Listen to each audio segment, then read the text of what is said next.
Baik, bismillahirrahmanirrahim. Assalamualaikum warahmatullahi wabarakatuh. Alhamdulillah, wassalatu wassalamu ala rasulillah, amma ba'du. Hari ini saya akan membahas tentang galau persahabatan. Kalau mungkin di galau yang pertama tentang galau pendidikan, sesuai janji saya akan membuatkan pengalaman pribadi ya terkait kegalauan persahabatan, karena ini yang banyak sekali dimintai ya keterangan atau dimintai masukan dari saya, nasihat-nasihat dan sebagainya, terutama buat mahasiswa mahasiswi yang katakanlah merasa salah pilih teman, atau mungkin nggak ada yang mau berteman, atau mungkin justru dimanfaatkan sama teman dan lain sebagainya. Jadi saya akan bercerita terkait kegalauan persahabatan. Sebetulnya setidaknya ada 6 kegalauan ya.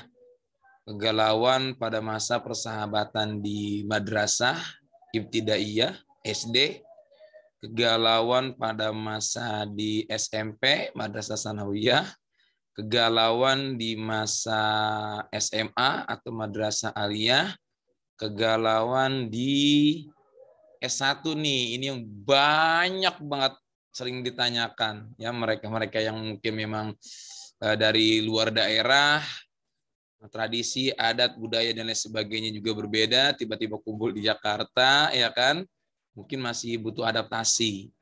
Dan juga yang terakhir itu galau pada saat menempuh pendidikan di S2.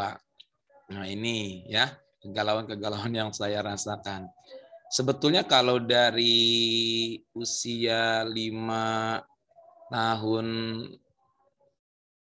ya sampai 11 tahun di yayasan sih ya, pada saat saya di TPA saat itu, di yayasan sebuah pondok pesantren modern dekat rumah. Saya nggak menyebutkan ya nama pondok pesantrennya. Biasanya itu saya ikut di TPA atau yayasan itu siang sampai sore. Ya, kalau sekolahnya itu SD atau MI kan pagi. Biasanya itu jam 7 sampai jam 12, nanti saya akan bercerita sedikit.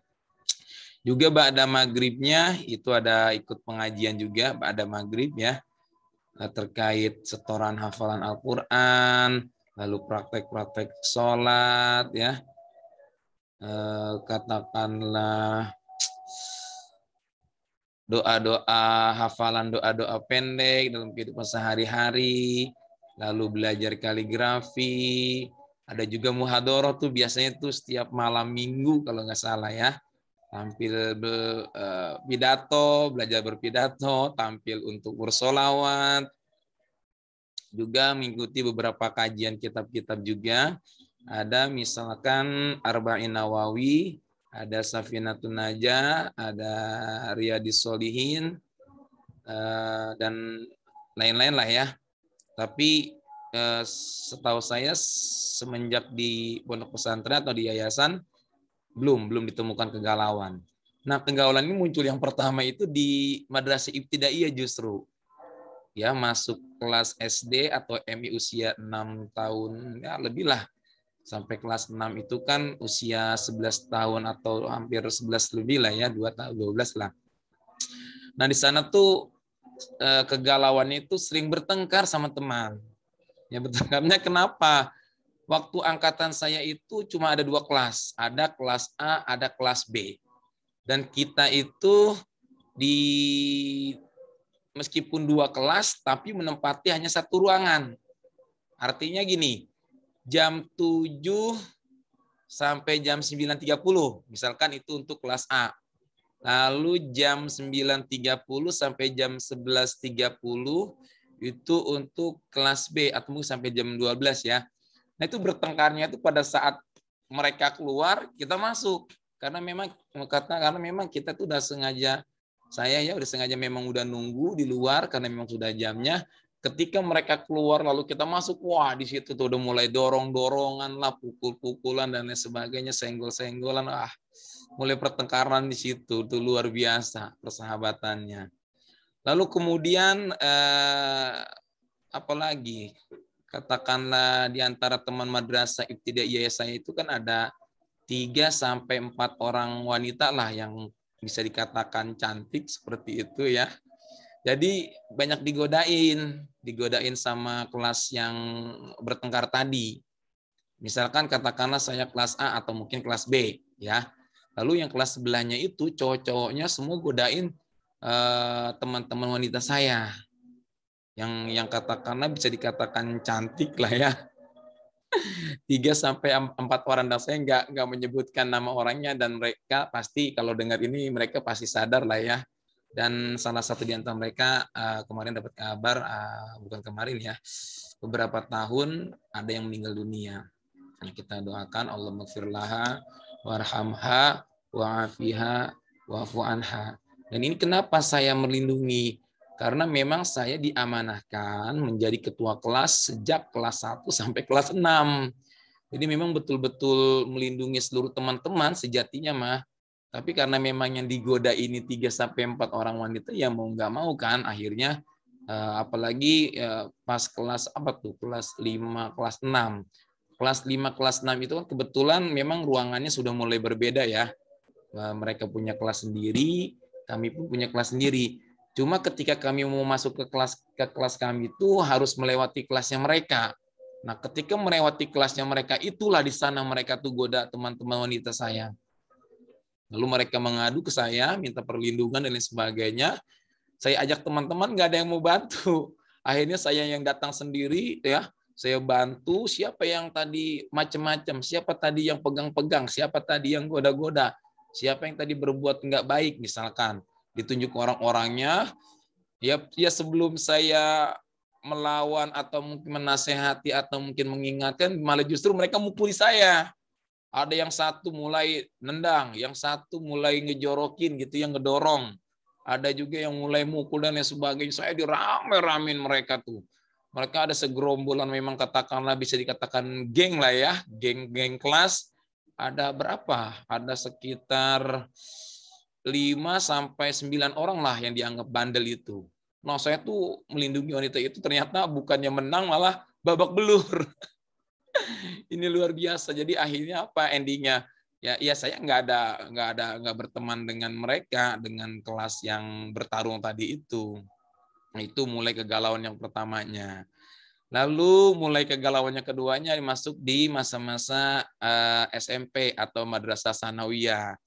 Nah, ini ternyata alhamdulillah ya, musuh-musuh yang tadi di Madrasah Ibtidaiyah, karena memang Madrasah Sanawiyahnya juga sama, di yayasan yang sama, mereka ternyata endingnya itu menjadi teman saya semua. Menjadi teman akrab semua. Mereka semuanya juga mau katakanlah semacam apa ya, sangat menghargai saya lah. Mungkin salah satunya ya karena saya bantu mereka belajar ketika mereka kesulitan matematika, ketika mereka kesulitan di fisika, ketika mereka kesulitan di mata kuliah tertentu ya. Saya bantu mereka dan alhamdulillah berkat bantuan itulah mereka semuanya ternyata orang baik. Ternyata orang baik. Kalau itu mah waktu madrasah itu wajar ya, tanya ini endingnya itu udah bahagia. Itu terserah lah, mau karena manfaatkan atau mungkin karena memang butuh ya untuk pemahaman mereka, ya itu terserah mereka. Yang penting saya sudah bersahabat baik dengan mereka. Berikutnya ternyata saya pikir udah selesai di Madrasah Sanawiyah kegalauannya. Ternyata mulai munculnya itu gini. Jadi itu kan saya masih tetap ya selalu katakanlah jadi ketua kelas dari kelas 1 sampai kelas 3-nya juga, bahkan sempat jadi ya salah satu pimpinan OSIS lah, wakil OSIS 1 lah misalkan ya.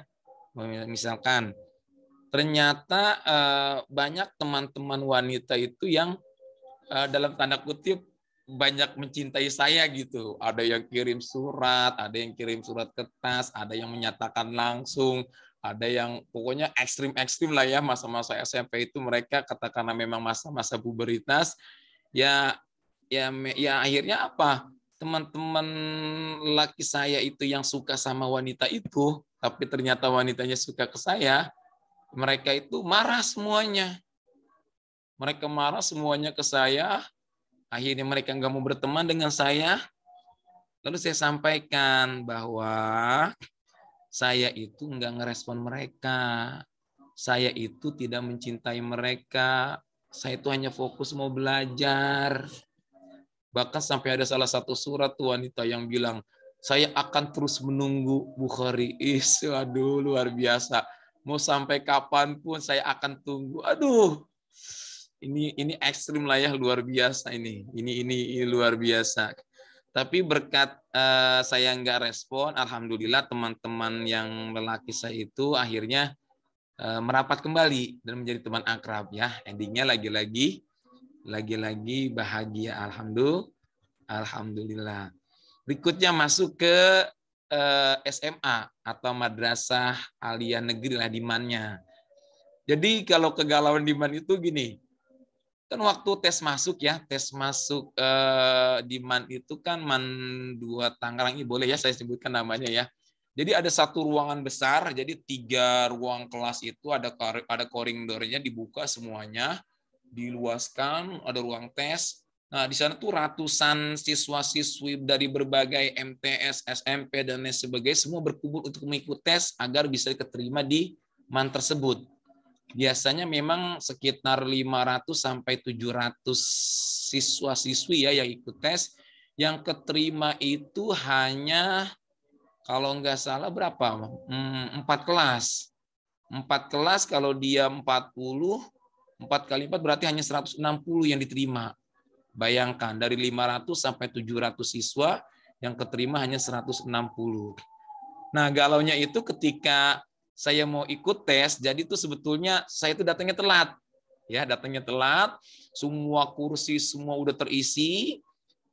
Kursi-kursi itu kan diberikan tanda nomor peserta ujian ya, di atas mejanya itu ada tulisan peserta ujian serta namanya. Akhirnya pas saya masuk ruangan, ini agak sedikit kocak juga ya, ketika saya masuk ruangan itu semua menatap ke saya. Ya, semua menatap ke saya. Menatapnya kenapa? Yang pertama karena mungkin telatnya juga ya. Yang kedua, saya itu nggak langsung masuk cari kursi, tapi masuk dari depan. Dari depan itu ngeliatin dulu gitu mana kursi yang kosong, ini udah penuh semuanya. Ketika saya sudah melihat ada kursi kosong di bagian pojok belakang, baru saya sambil menuju ke sana. Dan memang betul ternyata itu kursi saya, mejanya saya tempat tes gitu ya. Dan ternyata mereka-mereka yang menatap itu ketika saya wawancarai ya pada saat kalau udah akrab, pas udah akrab di kelas, katakanlah ya mulai sekolah lah ya, dimulai sekolah, lalu mulai ya lagi-lagi karena saya bantu belajar mereka, karena mungkin mereka semacam merasa nyaman dan lain sebagainya. Sempat saya tanyakan juga tuh, itu kenapa sih dulu sampai kayak gitu semuanya ngelihat saya waktu ikut tes?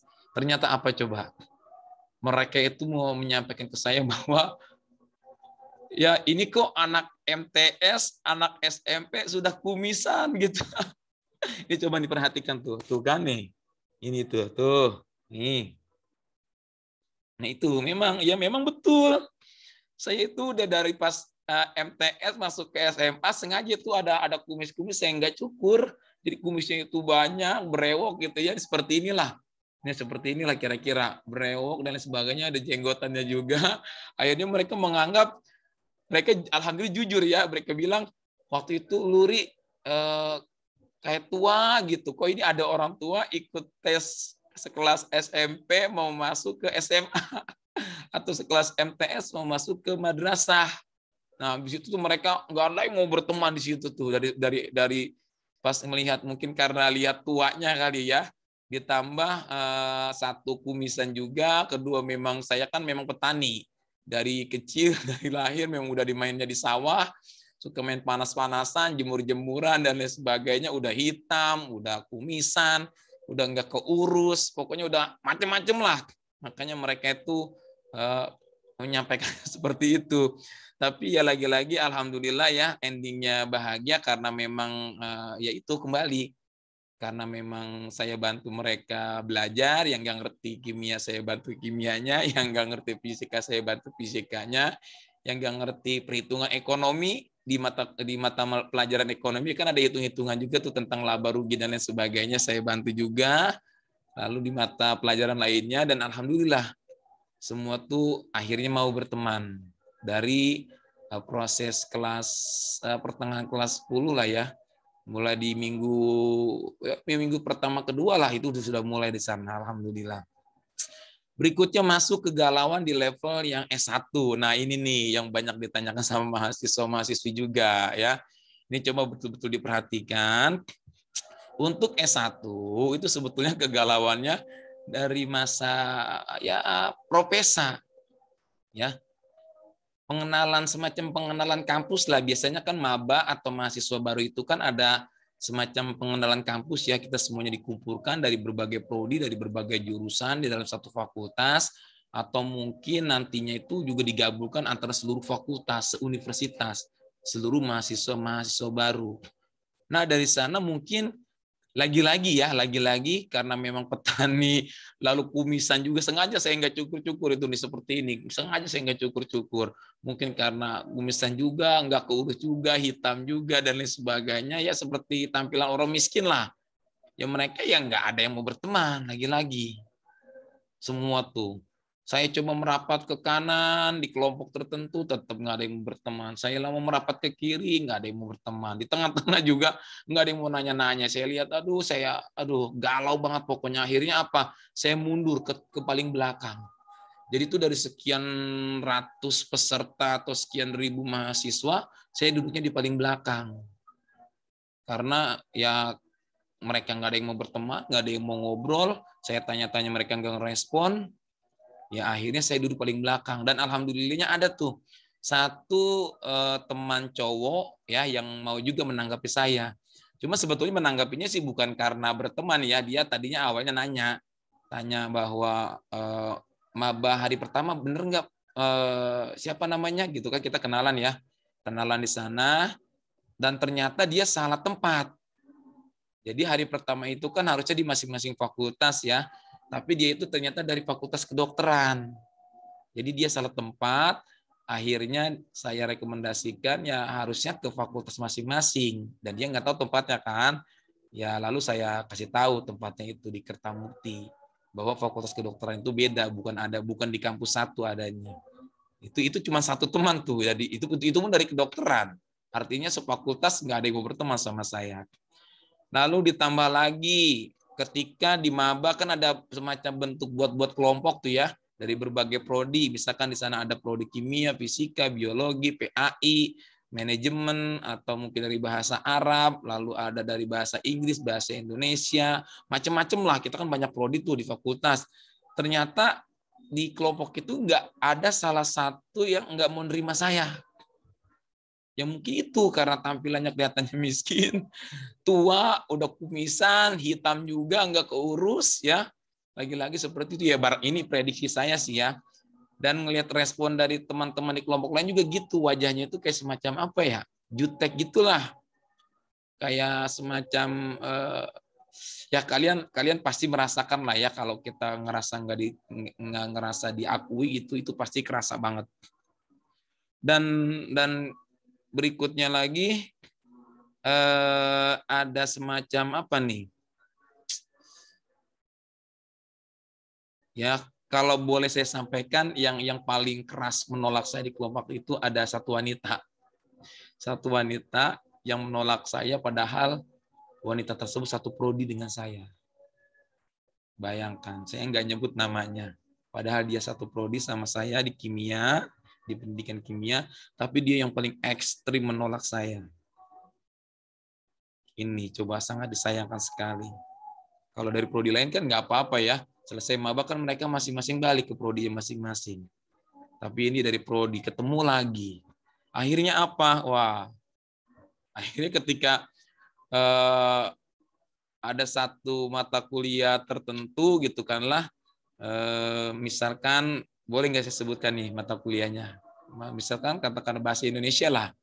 Jadi nih yang si wanita ini yang memang udah dari mabaknya udah benci banget sama saya karena mungkin nggak suka kumisan, udah dianggapnya tua dan lain sebagainya.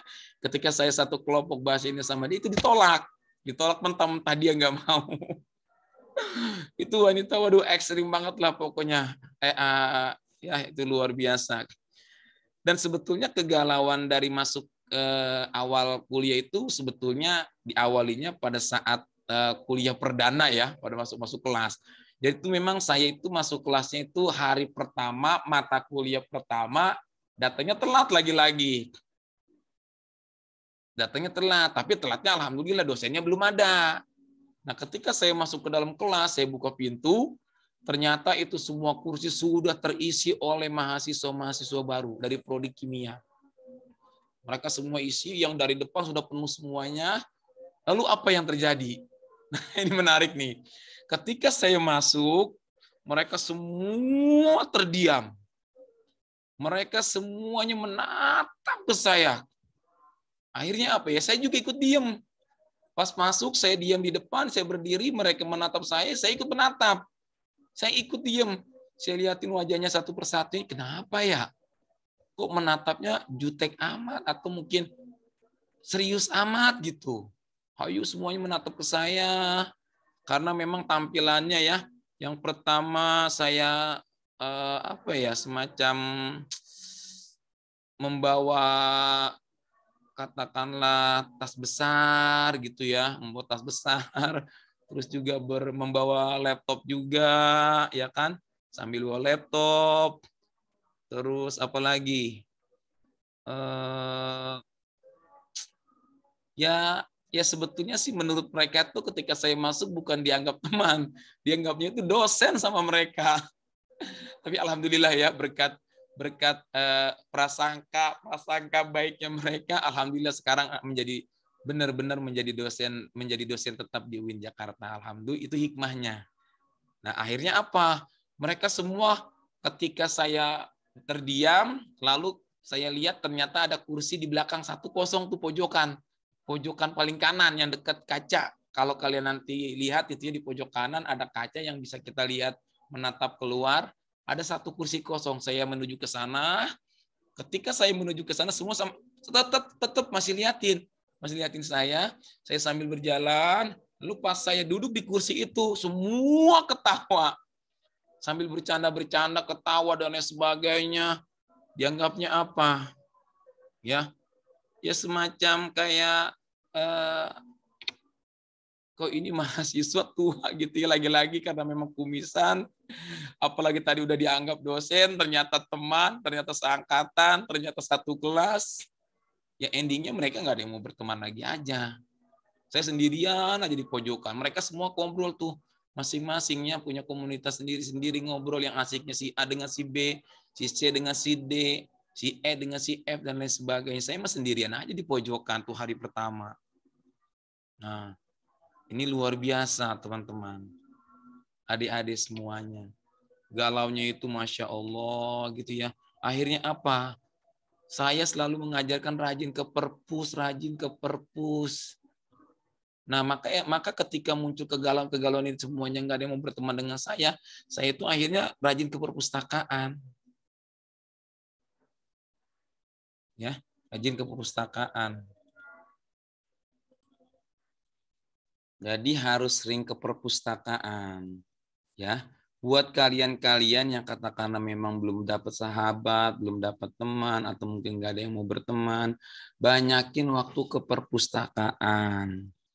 Nah, mungkin dari berkat perpustakaan tersebut, kan kita banyak dapat ilmu. Lagi pula kan kalau ke perpustakaan sendiri lebih enak, lebih konsentrasi, lebih fokus. Kalau yang nggak ngerti, tinggal kita tanyakan ke dosen. Ya kan? Intinya ke perpustakaan buat kalian-kalian yang masih galau persahabatan di level S1. Nah, dari sana, memang karena memang dari awal mereka menganggapnya saya udah katakanlah tua dan lain sebagainya, mereka nggak ada yang mau berteman, maka di semester 1 itu KM-nya bukan saya, bukan ya. Tapi alhamdulillah ketika masuk ke semester 2, nggak tahu tuh 2 atau 3, akhirnya menjadi ketua kelas juga. Menjadi kepala suhu lah, atau kepala suku bahasanya. Pernah saya posting juga tuh di IG ya, bahwa dari kepala suku untuk japri-japri dulu kan masa-masa SMS ya, SMS pakai karakternya dihitung berapa rupiah. Jadi kita pakai singkatan-singkatan, itu lucu lah. Mungkin juga pertimbangan mereka mengangkat saya jadi ketua kelas itu bukan karena dilihatnya tua atau apa juga ya. Mungkin barangkali yang pertama, saya itu kan orangnya berani ya, berani. Misalkan di kuliah perdana ketika dosennya belum datang, kita belum kenal siapa dosennya dan lain sebagainya, akhirnya saya yang tanya, saya yang cari dosennya. Mungkin karena berani di sana menghadapi dosen untuk setiap pelajaran, atau bahkan sebetulnya sih sudah dibentuk ya. Ini PJ mata kuliah A siapa, mata kuliah B siapa, mata kuliah C siapa, sebetulnya itu. Tapi ternyata ada beberapa PJ yang nggak berani menghadapi dosennya secara langsung. Akhirnya saya yang menghadapi, saya yang menanyakan, saya yang telepon dan lain sebagainya, saya yang SMS, saya yang datang ke kantor. Mungkin dilihat dari sana juga. Ditambah lagi apa ya? Ya mungkin itu salah satunya lah. Akhirnya ketika saya memiliki power, kekuatan menjadi ketua kelas, maka saya bentuk tim. Saya bentuk tim komunitas untuk tim belajar. Di sana ada laki-laki, ada perempuan. Jadi setelah misalkan kita belajar mata kuliah kimia dasar nih, ya katakanlah referensinya Petrucci, Kinan, atau Raymond Chang, nanti kita bahas. Kita bahas dulu, atau mungkin setelah dosen menjelaskan, nanti kita perdalam lagi. Lalu pertanyaan-pertanyaan yang dari buku-buku Kinan, Petrucci, Raymond Chang itu kita jawab. Kita bagi-bagi tugas. Saya minta nomor 1, Fulan yang mengerjakan. Nomor 2, Fulanah yang mengerjakan, dan seterusnya. Karena memang punya power ya. Punya power, sudah jadi kepala suku lah, kepala suku. Atau KM bahasanya, ketua kelas. Jadi dari sana dibentuknya. Dan endingnya alhamdulillah lagi-lagi bahagia. Ternyata semuanya alhamdulillah mau berteman, termasuk yang tadi wanita yang ekstrim tadi itu ya, yang benci banget sama saya. Ternyata rupanya sangat baik, luar biasa. Ternyata orangnya itu sangat ramah aslinya. Mungkin bencinya mah karena dilihat lagi-lagi ya, kembali di tampilan. Memang ya orang sawah, orang main di sawah, orang memang nggak keurus dan lain sebagainya. Ya saya kan memang apa adanya, nggak ada yang dibuat-buat. Nah, ditambah lagi ternyata banyak teman-teman wanita itu yang suka ke saya, bukan hanya nggak ya kalau di prodi mungkin bisa dikatakan nggak ada kali ya, tapi dari prodi lain banyak. Di fisika, di biologi tuh, waduh, kalau sampai disalam-salami, sampai dikirim surat, sampai kadang-kadang kalau saya pakai katakanlah kemeja merah atau kemeja apa gitu, sama dia di foto. Kata dia ganteng banget dan sebagainya. Itu kan ya perspektif orang kan, kalau udah cinta meskipun kelihatannya katakanlah menurut orang nggak bagus, kalau orang udah cinta kan beda, ya kan? Pasti kalian tahu lah. Tapi alhamdulillah saya nggak respon. Memang fokus prinsip saya itu, saya selalu menyampaikan ke mahasiswa jangan pacaran. Selama mungkin jangan pacaran. Pendidikan dan pekerjaan adalah yang utama.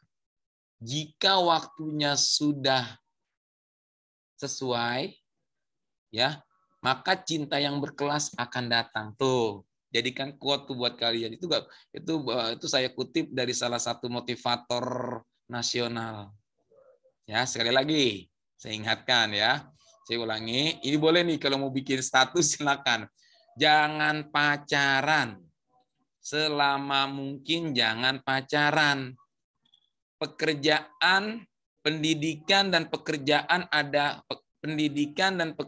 yang terbaik adalah yang utama. Jika saatnya sudah sesuai, cinta yang berkelas akan datang. Saya ulangi terakhir ya. Jangan pacaran, selama mungkin jangan pacaran.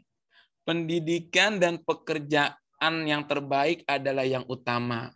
Jika waktunya sudah sesuai, cinta yang berkelas akan datang. Itu pesan Bapak.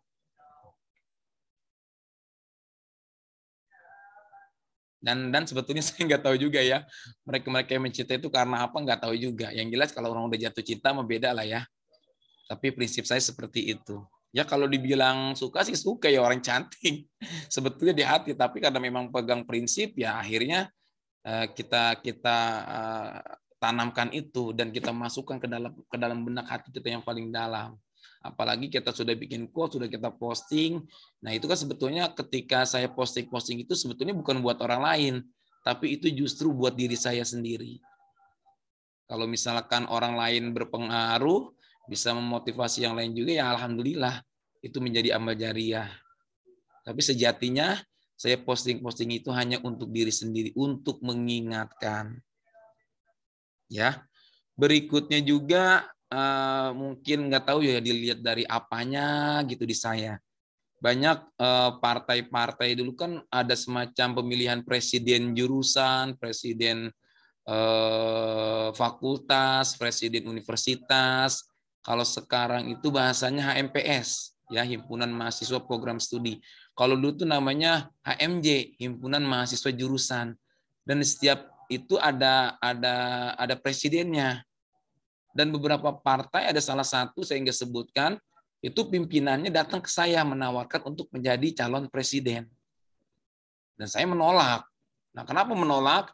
Ya karena memang sebetulnya kan saya itu kuliah kan PP dari Tangerang ke Jakarta, Tangerang ke Ciputat, bolak-balik PP. PP-nya kenapa? Yang pertama di rumah kan memang bertani. Tani nggak bisa ditinggalin.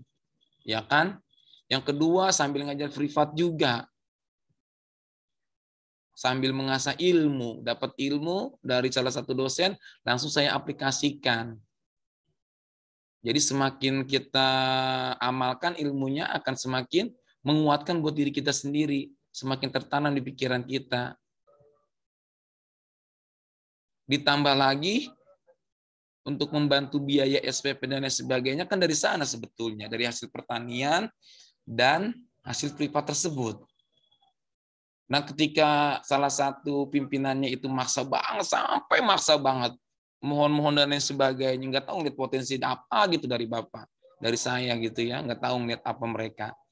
Akhirnya saya sampaikan, kalau seandainya saya menjadi presiden jurusan atau dicalonkan, nanti yang urus tanian itu siapa? Makanya saya PP. Kalau lagi di rumah tuh, wah, udah apapun saya kerjakan, nyiram sayuran, nyabut sayuran, mau pokin kangkung ya pakai lumpur, mau nyangkul juga, ngarit rumput juga. Makanya itu yang dilihat orang itu yang kadang-kadang dianggapnya tadi penampilannya sangat meragukan ya. Tapi ternyata alhamdulillah semuanya itu responnya sekarang sudah bagus gitu ya pada saat S1 sehingga ditawarkan menjadi presiden jurusan. Saya sampaikan, saya itu biaya dari pertanian, saya itu biaya dari privat. Kalau seandainya ini nggak saya kerjakan, nanti sampean mau nanggung nggak biaya SPP saya? Mau nanggung nggak kebutuhan membeli buku saya? Mau nanggung nggak ongkos saya berangkat ke kampus dan sebagainya? Akhirnya apa? Nggak sanggup mereka. Ketika nggak sanggup, ya mau nggak mau, akhirnya mereka menerima. Saya sampaikan seperti itu. Ini mohon maaf ya, saya menolak bukan karena tanpa alasan. Insya Allah alasan ini sebetulnya yang terbaik lah kalau menurut saya pada saat itu. Berikutnya karena memang kebetulan yang menjadi presiden jurusan juga dari prodi saya, ada salah satu teman saya nggak bisa sebutkan namanya, ya. Ada juga yang dari kakak kelas tuh sempat jadi presiden jurusan juga, akrab sama saya. Ya akhirnya karena akrab dengan presiden-presidennya itu ya Saya meskipun nggak ngejabat, nggak jadi presiden, nggak jadi ketua divisi atau apalah, tapi saya bebas bolak-balik, mondar-mandir ke HMPS, ke HMJ, mau ke DEM, mau kemana pun saya itu bebas bolak-balik, mau ke Ikaluhin. Karena memang ya saya itu kan orangnya memang berani gitu ya, mau mana-mana nggak. Jadi kalau saya itu kalau cari informasi nggak mau yang sekunder, selalu cari yang primer, langsung dari pusatnya langsung. Bolak-balik, akhirnya banyak dilibatkan di kegiatan HMPS, banyak dilibatkan di kegiatan HMJ, banyak dilibatkan di kegiatan Ikaluin dan lain sebagainya. Ya misalkan katakanlah ada semacam seminar yang diadakan oleh satu lembaga, boleh saya sebutkan namanya ya, dari Kindi Academy. Dari Kindi Academy bekerja sama dengan penerbit Yudhistira kalau nggak salah waktu itu. Nah, tema yang diangkat tentang sekolah bertaraf internasional. Kalau judulnya sih, kalau judulnya ya, kalau saya nggak salah ingat, bilingual siapa takut? Nah, judulnya itu. Bilingual siapa takut? Itu yang dibahas.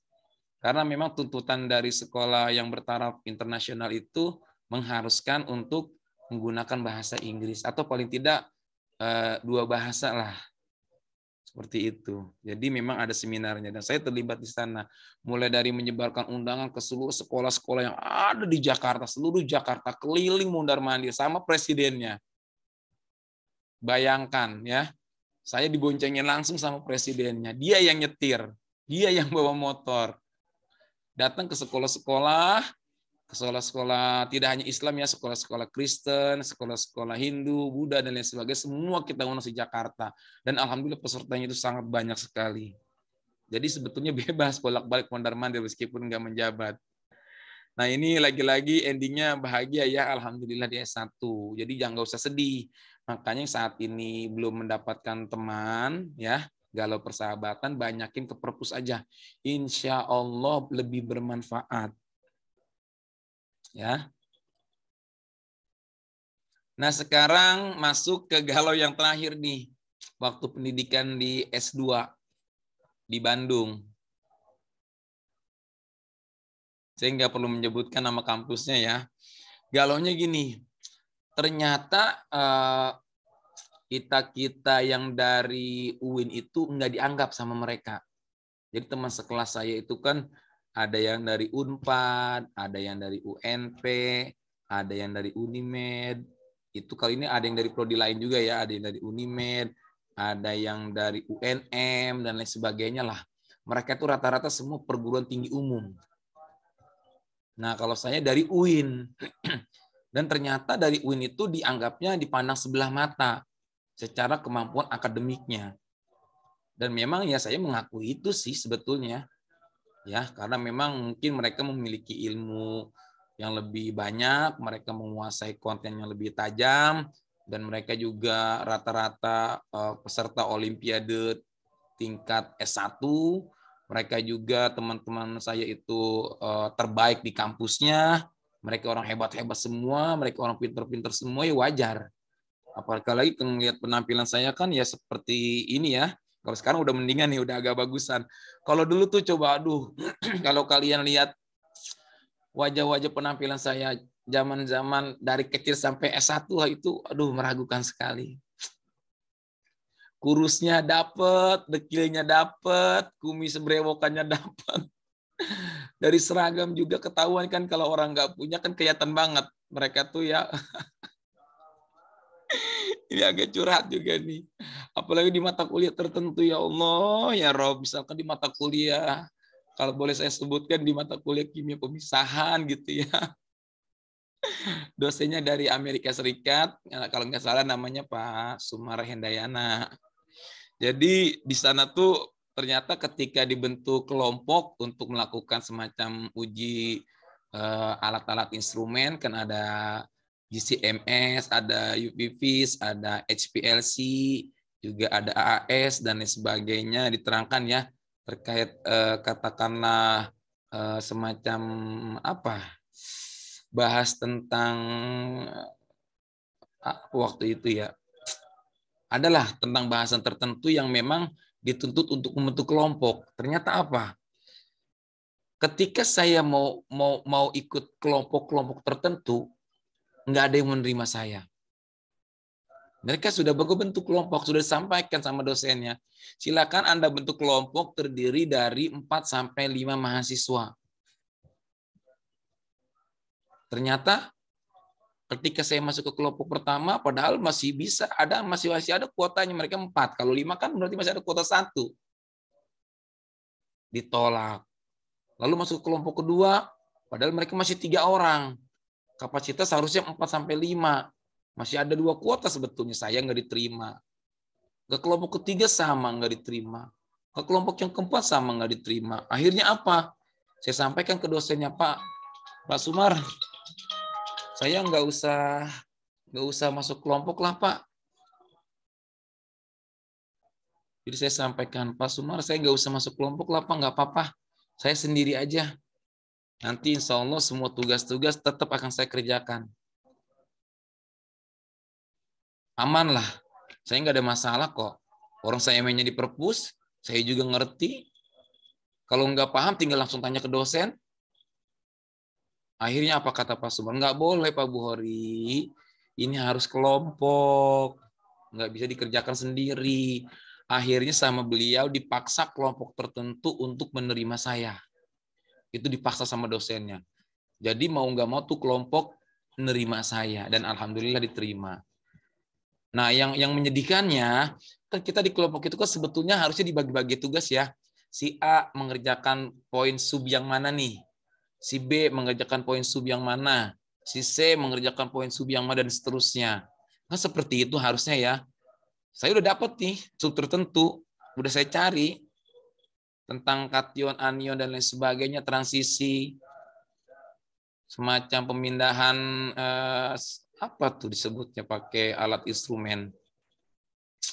Ternyata apa yang saya kerjakan itu ketika saya setorkan ke kelompok saya, pekerjaan saya itu nggak diterima. Hasil saya itu nggak diterima. Apa yang saya tuliskan itu mereka nggak terima.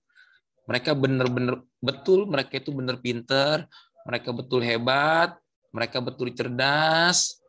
Dan memang kalau dibandingkan materi yang saya berikan dengan apa yang sudah mereka buat, dan mereka membuat itu mungkin karena memang ragu juga ya, lihat saya, akhirnya dia semua yang mengerjakan.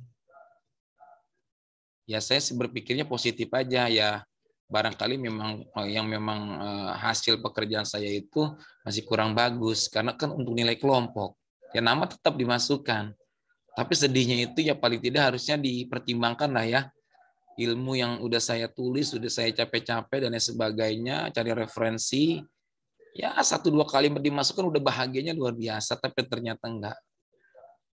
Itu sedih banget di sana. Karena memang lagi-lagi kita dari UIN itu selalu diremehkan. Makanya kalian jangan mau kalah nih. Dan alhamdulillah alumni-alumni kita yang dari UIN itu selalu menjadi lulusan pertama pada saat kuliah di S2 di sana. Ini yang image bagusnya itu di sana. Akhirnya lagi-lagi karena memang pertemanan juga masih mandiri, nggak ada yang mau berteman, ya lagi-lagi Bapak ke perpus. Saya itu ke perpus. Karena memang itu tempat terbaik bagi kita yang galau persahabatan. Karena kita sendiri ke perpus itu yang terbaik, waktu yang terbaik.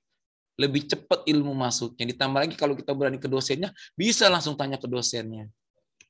Ya, selalu perpus, selalu perpus. Makanya saya itu nggak bosan-bosan ke mahasiswa, kalau kalian galau nggak punya teman, ke perpustakaan. Silakan mampir ke fakultas sendiri atau mungkin ke fakultas lain, atau bisa di perpustakaan pusat, atau mungkin ke PNRI ya, Perpustakaan Nasional Republik Indonesia, silakan ke perpus. Itu. Jadi kalian yang galau ya, jangan apa ya, kegalauan itu dialihkan ke tempat yang lain. Jangan ke tempat-tempat yang buruk, usahakan di tempat yang baik. Dan yang tempat terbaik itu untuk kita ini seorang akademisi adalah perpustakaan. Sebetulnya agak sedih ketika memang kita ke perpus sendiri dan lain sebagainya. Apalagi teman-teman yang lain itu kalau lihat mereka, ya mereka itu kan rata-rata dapat beasiswa unggulan ya, atau mungkin dapat beasiswa lain lah, sehingga SPP-nya ditanggung, biaya sehari-harinya ditanggung, biaya buku dan lain sebagainya 100% ditanggung lah. Dan mereka itu semacam membuat komunitas sesama penerima beasiswa unggulan. Ya mereka banyak pergi piknik, banyak pergi jalan-jalan, banyak memanfaatkan. Bahkan kadang-kadang sampai ada salah satu di antara mereka itu kalau cerita malah nggak mau lulus cepet-cepet karena memang masih kepingin dibiayai sama beasiswa itu. Karena kita kan sebetulnya S2 itu kan 2 tahun, tapi diberikan kesempatan sampai 4 tahun. Jadi mereka yang sengaja lulus lambat itu, ya salah satunya itu, agar beasiswanya terus mengalir. Ini nggak boleh ya, awas. Beasiswa itu dari uang rakyat loh, dari pajak rakyat, dari orang yang paling rendah, dari orang yang paling miskin, dari rakyat yang paling bawah, kita semua dipajakin. Kalau kalian perhatikan, apa coba yang tidak dipajakin? Semua dikenakan pajak. Apalagi sekarang nih, semua serba naik. Luar biasa. Makanya kita yang mendapatkan beasiswa, hakikatnya itu bukan dari pemerintah. Hakikatnya itu dari rakyat. Maka pastikan bahwa kalian cepat-cepat lulus tepat waktu dan amalkan ilmu yang sudah kalian dapatkan untuk masyarakat. Berikan yang terbaik buat masyarakat. Kembali ke kampung halaman kalau bisa. Bangun kampung kita. Bangun desa kita. Bangun kota kita. Makanya saya waktu lulus itu SKL yang pertama kali didatengin itu pejabat dulu pimpinan di Kota Tangerang. Bapak datang ke rumahnya, teman memang beliaunya lagi ada di Bandung, jadi nggak bisa ketemu. Ingin memberikan semacam kontribusi apa yang bisa dibantu gitu kan. Ya karena nggak ketemu akhirnya ngelamar jadi dosen. Dan alhamdulillah keterima di 4 perguruan tinggi. Ya karena memang udah sibuk ya akhirnya saya nggak datang lagi ke pejabat tersebut. Itu memang udah jalan dari Allah kali ya. Nah itu lagi-lagi ke perpustakaan. Ya. Lalu apalagi mereka yang nggak mau berteman itu ya mungkin tadi yang udah saya sebutkan juga dan endingnya bahagia nih. Ending bahagianya kenapa? Saya itu kan termasuk orang yang lulus paling cepat ya. Dari sidang tahap 1, sidang tahap 2, bahkan lulus kurang dari 2 tahun. Harusnya kan terakhir itu kan September ya hitungannya kalau kita mau masuk ke pembelajaran semester berikutnya. Tapi alhamdulillah di bulan Juli sudah selesai sidang tahap 1, tahap 2. Jadi keluar surat keterangan lulus itu di bulan Agustus. Makanya 2014 meskipun belum ada ijazah, pakai SKL ngelamar jadi dosen, diterima di 4 perguruan tinggi. Nah, ini nanti akan saya jelaskan di galau pendidikan ya. Atau di galau pekerjaan nanti. Itu ada cerita khususnya lah. Bisa diterima di 4 perguruan tinggi tersebut. Ada strategi khususnya juga. Nah, mungkin karena saya lulus kurang dari 2 tahun juga, lancar sidang tahap 1-2-nya dan lain sebagainya, administrasi juga ngurus sendiri, datang sendiri, saya pelajari sendiri, tanya langsung ke tempatnya, ke bagian kepegawaiannya. Nah, teman-teman ini semua datang ke saya. Datang ke saya nggak tahu apakah mungkin memanfaatkan atau apa. Yang jelas mereka tanya-tanya, Pak Buhori, kalau mau sidang itu persyaratannya apa aja? Lalu mau cari persyaratan tersebut kemana datangnya? Lalu sidang tahap 1 seperti apa sidangnya? Sidang tahap 2 itu seperti apa sidangnya? Semua saya jelaskan. Saya nggak dendam ke mereka. Coba kalau yang dendam. Dari awal mereka udah nggak mau berteman. Yang ngapain kita mau ngejelasin? Tapi saya selalu berpesan, meskipun kalian galau sama seseorang, mereka pernah benci kalian, kalian jangan pernah membenci mereka. Boleh marah, tapi Rasul mengajarkan nggak boleh lebih dari 3 hari. Lebih dari 3 hari udah kembalikan netral saja.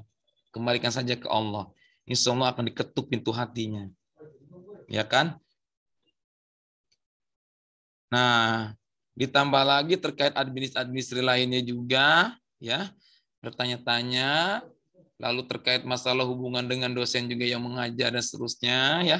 Endingnya apa? Endingnya itu Alhamdulillah berkat lulus kurang dari 2 tahun yang jadi lulusan tercepat juga, mereka semua datang ke saya itu satu kelas. Tanya-tanya ya, tadi yang udah saya sampaikan. Mereka tanya-tanya semua dan alhamdulillah akhirnya mereka mau berteman. Endingnya bahagia. Terserahlah mau bahasanya dianggap dimanfaatkan atau apa, saya nggak ada kepikiran ke sana. Yang jelas apa yang bisa saya sampaikan, saya akan menyampaikan. Makanya saya selalu berpesan ya, kalian itu jangan sampai berburuk sangka. Islam, agama kita selalu mengajarkan untuk selalu husnuzon, untuk selalu berbaik sangka. Mungkin itu kali ya yang bisa saya sampaikan terkait kegalauan persahabatan. Jadi kalian-kalian yang galau, khususnya mahasiswa Bapak nih yang di S1, ke perpustakaan. Udah itu aja. Kalau misalkan marah sama seseorang atau sahabat tertentu, nggak boleh lebih dari 3 hari. Ya. Kalau misalkan mereka tanya-tanya dan lain sebagainya, butuh informasi dari kita, mau berteman dengan kita, mau ya itu terserah memanfaatkan apa, udah sampaikan aja yang terbaik. Karena sejatinya amalan kita buat kita kok. Ya, lana a'maluna walakum a'malukum. Ya baik kita buat kita, buruk kita buat kita. Begitupun sebaliknya. Jadi insya Allah kalau kita selalu berprasangka baik dan selalu melakukan yang terbaik, insya Allah akan semuanya aman. Mungkin itu yang bisa saya sampaikan. Sekian dari saya, kurang lebihnya mohon maaf. Billahi taufiq wal hidayah. Wassalamualaikum warahmatullahi wabarakatuh.